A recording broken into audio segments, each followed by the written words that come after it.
Hey everybody, we're here for a new episode of the show that is yet to be named Review. We're reviewing The Matrix Resurrections, The Matrix 4, Matrix. I'm here with Caps. I'm here with the Puttyman. I'm here with JD. We're going to put all their links in the bio. Make sure you go check out their channels. And we're going to start off with spoiler-free. We'll keep it short, and then we're going to open the floor for some crazy spoiler stuff. Johnny Donuts is going to tell you what this movie's about.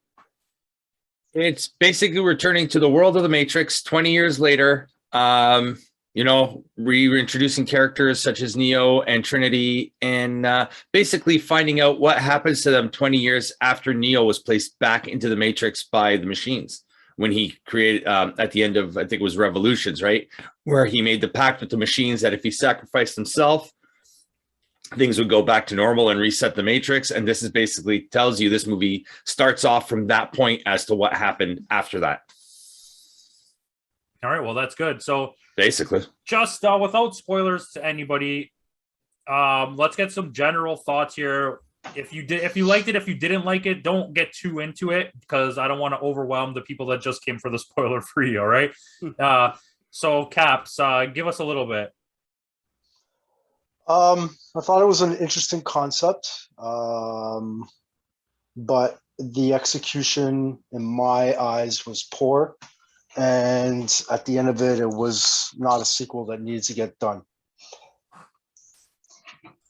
So right. I'll just leave it at that without any spoilers, without any going into too much detail. It's just in my eyes, it was an interesting concept. It just was poorly executed.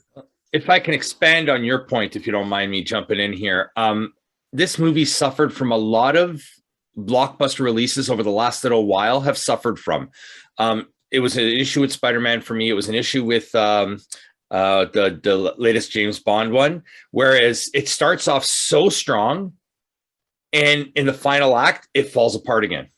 It's just too long, that final act. And they start you off over here. And by the end of it, you're like, okay, is it over yet? Is it over yet? Is it over yet? Kind of thing. And I find a lot of these recent blockbusters have suffered from that. Okay, Putty.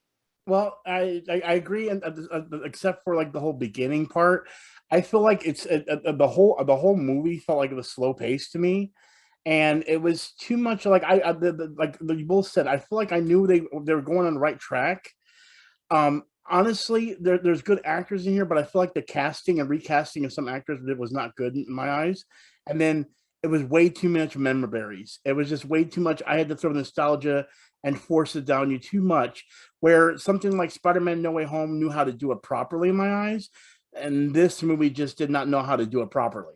But like, it was just too much. In the same vein of that, Spider-Man also was even more member berries than the Matrix. Right, was. But this was member berries that we didn't need to. Like, at least No Way Home felt like, oh, I wanted to remember this that. This had reasoning, and we'll get into that more as we go later. For me, I think the movie started well. I think it was a well planned out movie. I think what it's saying is both necessary and funny, and it completely made sense to me that it's completely parodying itself.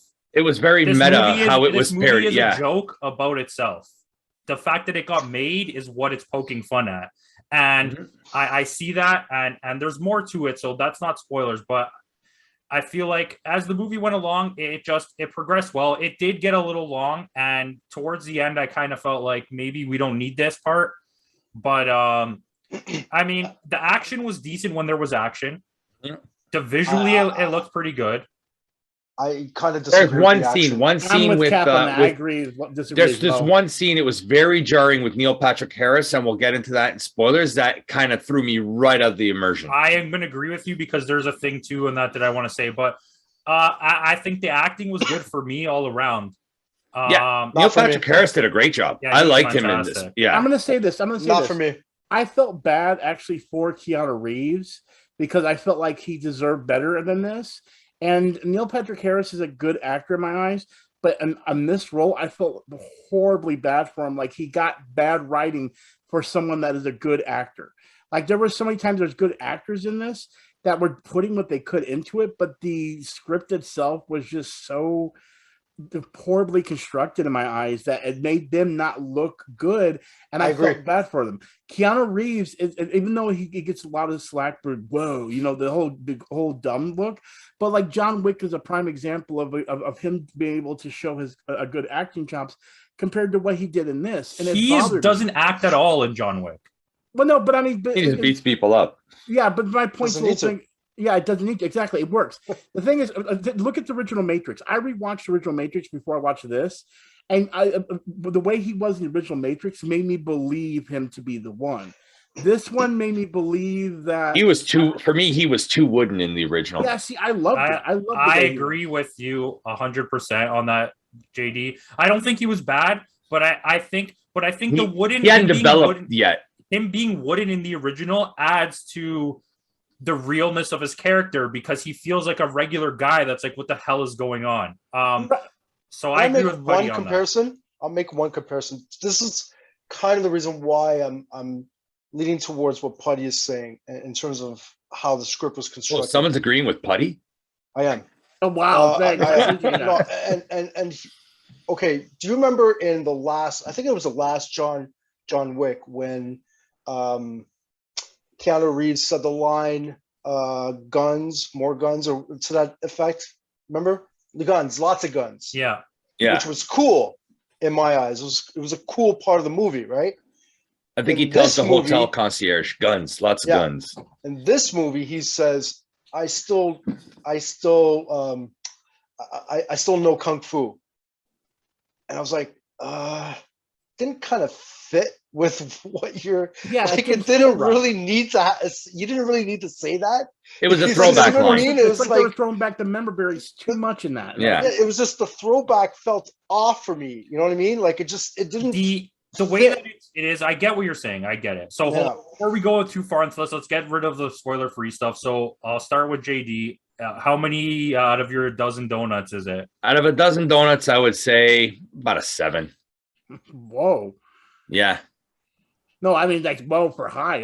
No, it's not 7 out of 12. Oh well. Putty, what would you rate it? I've already done my review and my rating. I gave it a 3 out of 10. Yeah. Caps.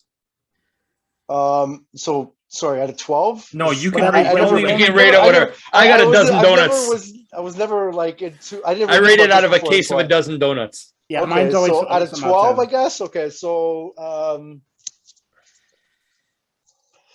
4, 5. All right. Well, I'm a hefty 7.5 to an 8. I'm somewhere in that range. I think it was really well put together. I fully am on board with everything that it says.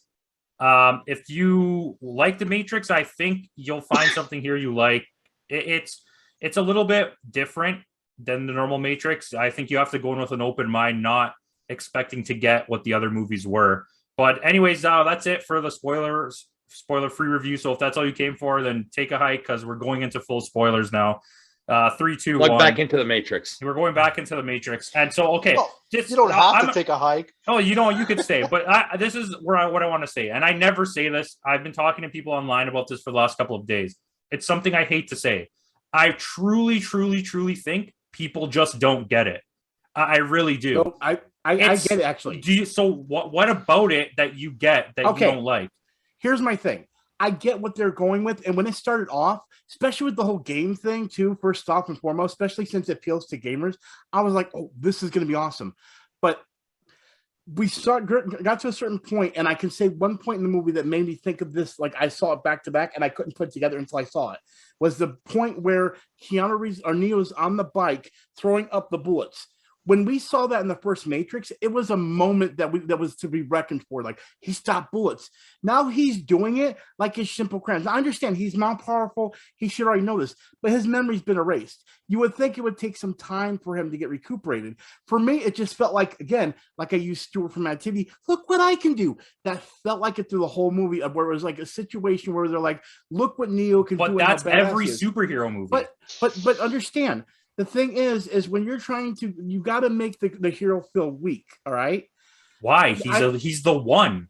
But that's not. But again, that he's still the same Neo. He's still the same Neo. To me, what you're saying is like saying Superman forgot his memory and someone shot him and the bullet bounced off. But it still would. Just because he forgot doesn't mean he doesn't have powers. I've always thought Superman was always way too powerful anyway. So what you have to do in that situation is you have to get to their heartstrings, and they did with Trinity.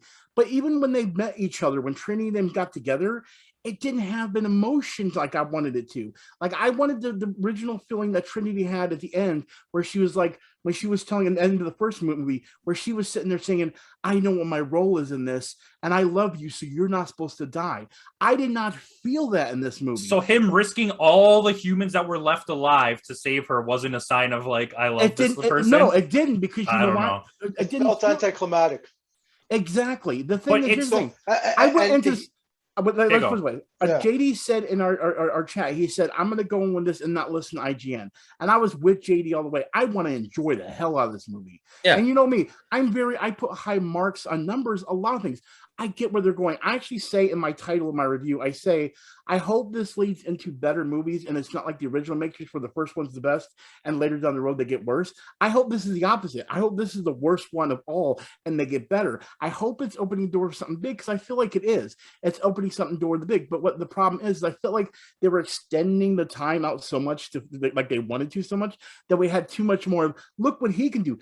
They didn't have to tell us about what happened. They didn't have to put the backdrop of him and Morpheus meeting in the same spot where he was meeting the. I like that. I agree. Because I thought that was the whole first. I would say the first quarter of the film. It was very meta. The way he mentions Warner Brothers wants a sequel to it, and like I enjoyed that. And I really like that part. So when they were showing that this is a cut from the game and they're showing the original movie, I thought that was a great little nod to it. Like. But then, I really enjoyed that scene. But then Agent Smith, there's no chemistry between the new Agent Smith. But that's the point. There's not supposed to be. But that's the whole. But see, the thing is, But there is no Agent Smith. Remember, Morpheus was created as an amalgamation between Morpheus and Agent Smith. I understand that. But the thing is as a viewer of a fan of the Matrix, you have to let me be like. I don't feel there's any relationship between those two at all. This is my thing, and you're going to say no to me right away because you always will. But you are complaining about member berries, but it sounds like all you want is it to be like the other movies. No. I don't want it to be like everything you're saying. Why is Morpheus different? Why is this happening? Chemistry. It doesn't matter who you have in that role, as long as there's a chemistry to them. Those two actors, I'm not saying bad about the actors, but those two actors, I did not feel work together. And telling me that it doesn't, because the guy that played like instead of making that Agent Smith, you said yourself there's no chemistry. Okay, then why do we have to have Agent Smith? Because it's showing you what's coming. Agent Smith is back and he has his own agenda. Why we can have another? How do you know? How do you know for the next one they won't bring back what's his name, Hugo Weaving? Because Hugo Weaving wanted to come back for it, but his schedule could not allow for it. But then that would be understandable. Again, they didn't have to make that Agent Smith. We could have waited to the sequel and made Hugo Weaving, bring him in there as Agent Smith, and that would have been a huge deal. My point to the thing is, like with Jada Pinkett Smith's character, I like the way they handled her. That whole scene right there with that whole area, I loved. That stuff was very, very enjoyable to me. But what made me feel really off was, remember all those guys, the old elder things, the guys that came down that they had to fight? That whole scene was just so odd to me. Like I wasn't excited. He was the same actor who played the Carolingian there. Yeah, that's the same actor. That's who they were. They wanted revenge on Neo for destroying their world. Did anybody else have a hard time understanding what the hell he was saying? I don't think he was speaking French. He was speaking in French. I guess I think having Hugo Weaving in this movie would have made a huge difference. And have that reveal. Oh, I remember you guys now. Now it's like, and having that moment. Oh, Mr. Anderson. That would have been much more cool to me than having this person that was playing him. It just felt anticlimactic. And then maybe, like I said, maybe that's something that they're going to reveal, and then if there's going to be a next one, because right? They have to establish it. They don't have to. Hey, the point was keep open. They're opening the door for what seems to be like Neo and Mr. Smith or Agent Smith are going to team up against a new force that's stronger than both of them. Okay, so why do they have to fight in the beginning? Neil Patrick Harris is going to come up for revenge. It's a constant lean into something. Okay, so what I'm saying is that switch at the end when they were doing bullet time just felt to me anticlimactic. There was no build up on that switch. It just happened. It was, I felt a little off to me. I'm sorry. I'm a little distracted by Tori Wilson right now. But the fact of the matter is, but like even the person that played Morpheus, it kind of like hovered over the lines of cringe because it came off so goofy. Like he came off so goofy throughout the movie that it's just like I have to agree with you on that. And see, what's really Jaden Bacon Smith's character bugged the hell out of me.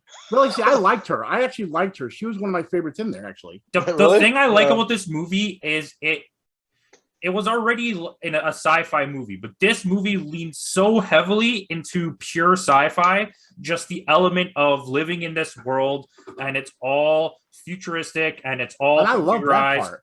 But that's what made this movie good. And then it also is like a whole allegory on Hollywood and the way that they're just churning out sequels and how this movie doesn't need to exist, but it does. And or the way, or how we're influenced by social media and the effects of social media on society, where it's like, this is what the society wants, so this is what we're going to give them, kind of thing, right? See, that's the thing. And I think that's the reason why I was shocked you guys actually like, because usually, you know me, I put I give high reviews to movies and everything. So I'm sure even to you guys, like, wow, Putty hating this so much. But here's my thing. I understand. I understood all that. None of that was never missed by me. So then how didn't you like it? Because the way they did it was not proper. They did it on purpose like that but that's my point, like though. The way that the world is now. Nobody wants hidden messages. They want it right in their face. Okay, let's put it this way. No matter how much Logan Paul is entertaining, it doesn't mean that Logan Paul isn't deserves what he gets. Basically is that's what it feels like here. It's like when we're sitting here saying that just because this movie has these key moments that make your brain go, wow, that means that everything solid in there is good. No, there's just way too much of, they force nostalgia.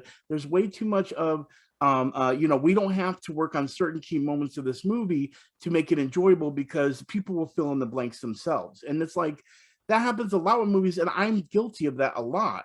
But it just bothered me so much when I watched this that it didn't feel like, and I maybe COVID was the cause of this or something like that, but it felt like they were filling in the holes with so many things of like, hey, look at what we can do here, and look at what we can do here. Did you forget Neo could do this? It's like we're fans of the Matrix because we know Neo could do this. This is my thing. I'm not even trying to defeat you, but you keep arguing your own argument. You argued that why is Neo able to do this? Then you're like, how come Neo? Why do they keep showing Neo doing this? But how come he does? We don't know why. Why aren't they filling in the gaps? Why are they telling us so much? No. But when I'm talking about filling the gaps, I don't understand. No. See, what you understand, they're filling in the wrong gaps of stuff we don't need to know, and the stuff we do need to know, or might set up, for example. But how are they going to set up sequels if they tell you everything now? They don't know. They're in the mystery too. They don't know what's happening. Yeah. But that's my point. So if they're in the mystery too, then why would you awfully give it a good review and stating that it's like you guys are expecting something better to happen, so you're giving this a better review. You know what I mean? It's like you can't look at it that way. This literally stand alone. If you never watched another Matrix movie and watch this movie, I feel like people look at this and go, "This is a representation." I think if somebody watched this and never saw the Matrix, they'd be like, "Holy crap, this movie's cool." Really? So go back. And that's your opinion.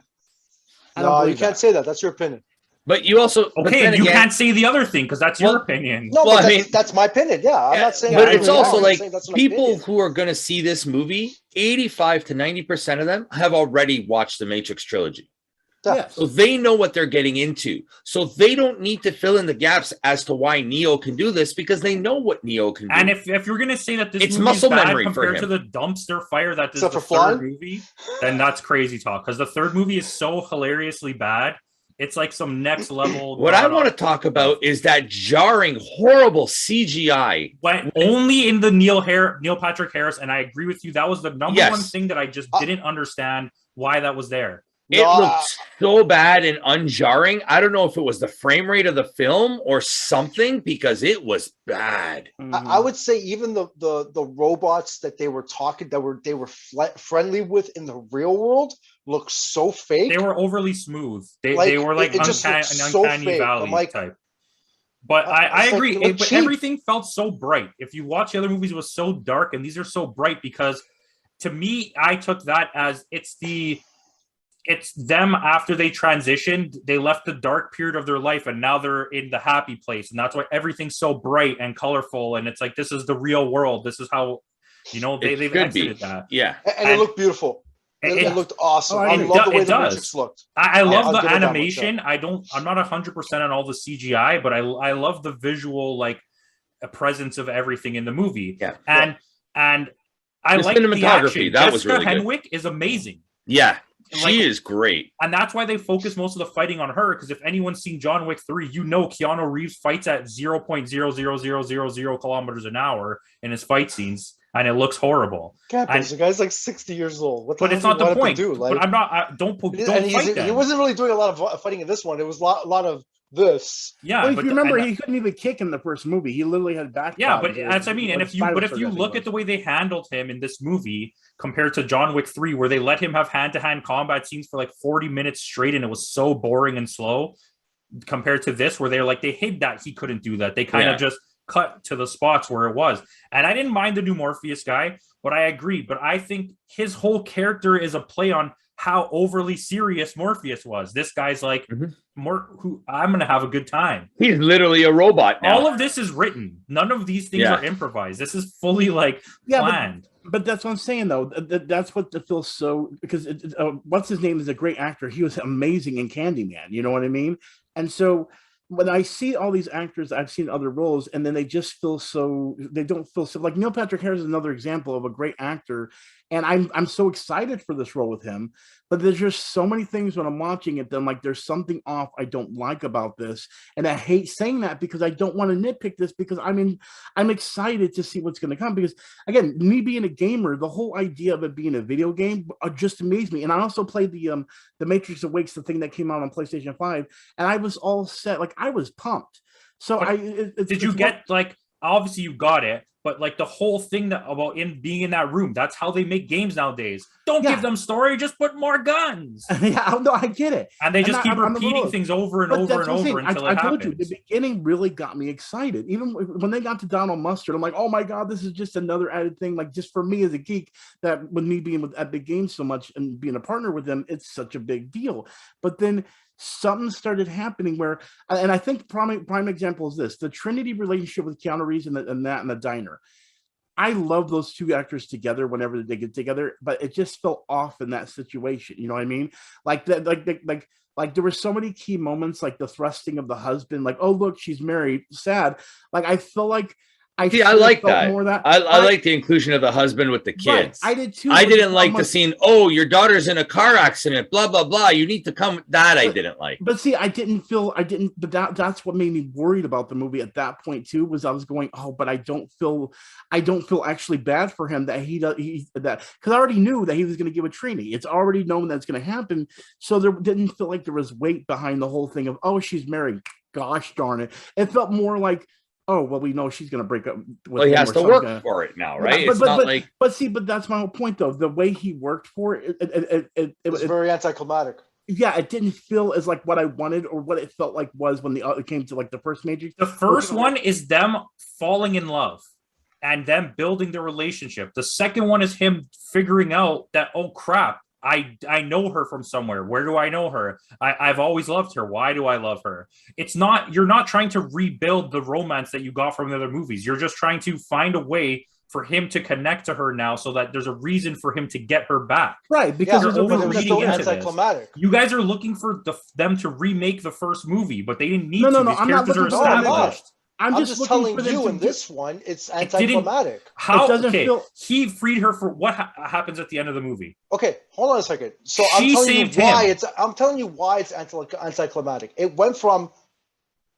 I think I know you to I had a dream about you to don't call me Trinity to my name is Trinity. That's what it felt like to me. In 4 different scenes with her character, she didn't know, and it was like that. She was being brainwashed by. Yeah, I'm okay with the concept. Yes, I'm okay with that.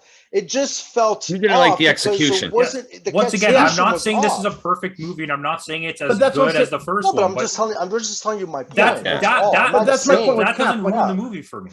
But that's what okay, for me, that's you. Yeah, that's fine. No, I'm being objective when I'm looking at this. I'm not telling you my feelings, my personal feelings towards this movie. I don't think it should exist in my personal. No, and they even said it in the movie. That's why I feel like they maybe that's what makes it so meta. That's kind of what was cool about it. To really feel about it, maybe they should expand it. I feel like what happened is they should have. I feel like in this movie, what they should have done is they focused on the whole thing about him coming back, feeling that struggle of like, why am I insane? Why am I crazy? Get deep down until he finally gets out of the Matrix, and it's like, yes, he's finally out of the Matrix. But what about Trinity? And he sees Trinity there, and all of a sudden, crap, we gotta wait for part 2.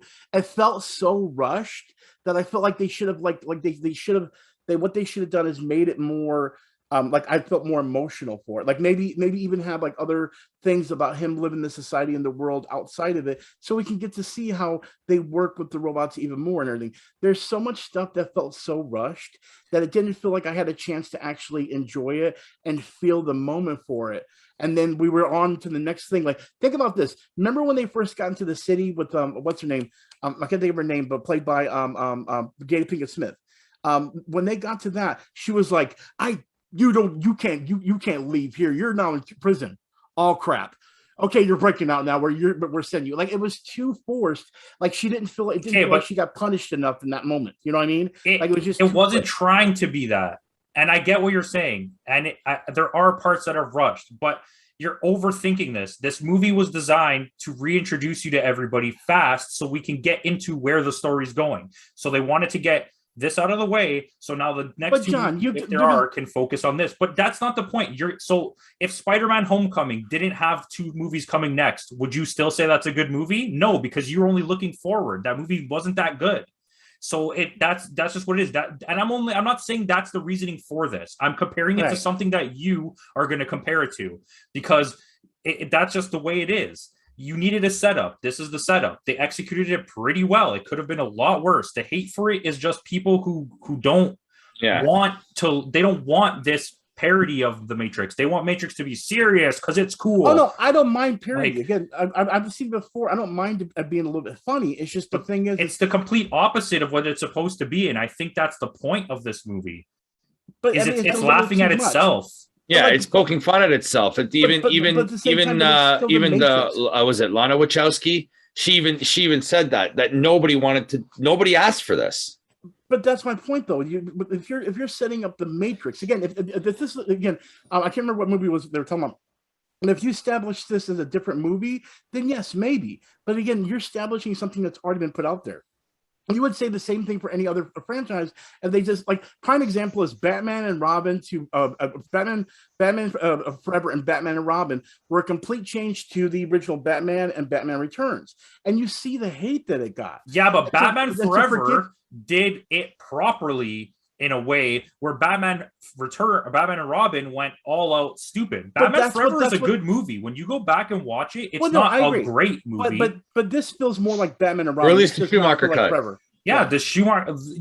They should have went full gay in Batman Forever, and it would have been fantastic. But my point is, this feels like Batman and Robin more than it ever does feel like Batman Forever. That's my problem. It's way too much back card. Look at this. But that's because this is my thing, and we're running out of time, so I can't keep letting this go. But I thought it was a good that sounds more like I wanted this. You're not upset because the movie is the way it is. You're upset because you wanted something else and you didn't get what you wanted. No, the thing is, when you set up a world, I don't mind if you change it. But the thing is again, it's a new world now. But that's fine. Neo should be blinded. Trinity should be dead. It's like 80 years later. But yeah, but right? That's what I'm saying. Neo should be blinded. Trinity should be dead. Then because she move died. on to new characters. I mean, the thing is again, you're trying to use nostalgia way too much in it, and you're losing the plot of the story, and that's what felt like it was. But then in turn, they added new characters, and you just complained about them instead of accepting new characters? them. The only new character we actually didn't get to talk about, and actually I'm kind of sad we didn't talk about Bugs? it, was Bugs? Yes, Bugs. That's what we said. I just talk about it. Jessica Henwick. Yeah, she's fantastic in this movie. She's the best part of that movie, 100%. I like those little. There was some, and there was like little nods to that too, like with the Warner Brothers, the white, like the rabbit. There's even one. There's one part where she goes to when the Neo's in the thing, and she goes, "What's up, Doc?" Like she would be a good movie. I love her. But like, how do you know that's not where it's going? No, how do you know that's not what they're setting up? Maybe Neil's not the one anymore, and it's her. But that's fine. But the problem is you've already put a bad taste in my mouth. Don't give me a bad taste in getting one of the greatest characters out there. I mean, unless that's what they're trying to do. They're making everything taste bad. So when they show her, it's like, oh, I feel good. Thank you. But that's kind of, that still doesn't make this movie good. It just means that you gave me a little bit of something nice and everything horrible just so my next outing, I'm like, oh, that tastes but how many better. bad Marvel movies did you watch and you still went for the next one? Well, yeah, I never said I wasn't going to see the next Matrix movie. Okay, but that's my point. But my point, the whole thing is it's not. It's still all right. Caps, tell me why it's bad. I gave you my reasons. Like he just doesn't like it's anticlimactic. No, it's just like it was anticlimactic. It was, to me. This is my opinion. I'm not. No, we're not. You know, we're all kind of that tastes. way. Yeah. You know, I just thought it was poorly executed. I mean, is it official? Are they going to make more movies? Yeah. Are they? Yeah. Okay. Well, that's what I understood. Yeah. I mean, for me, it's more like, okay, I'm only singling this one out. I guess we can revisit this when everything else is made to see if the whole story fits. But as of right now, my question is, where is the cat tricks? I want to see that one. I'd like to know when Trinity learned how to fly.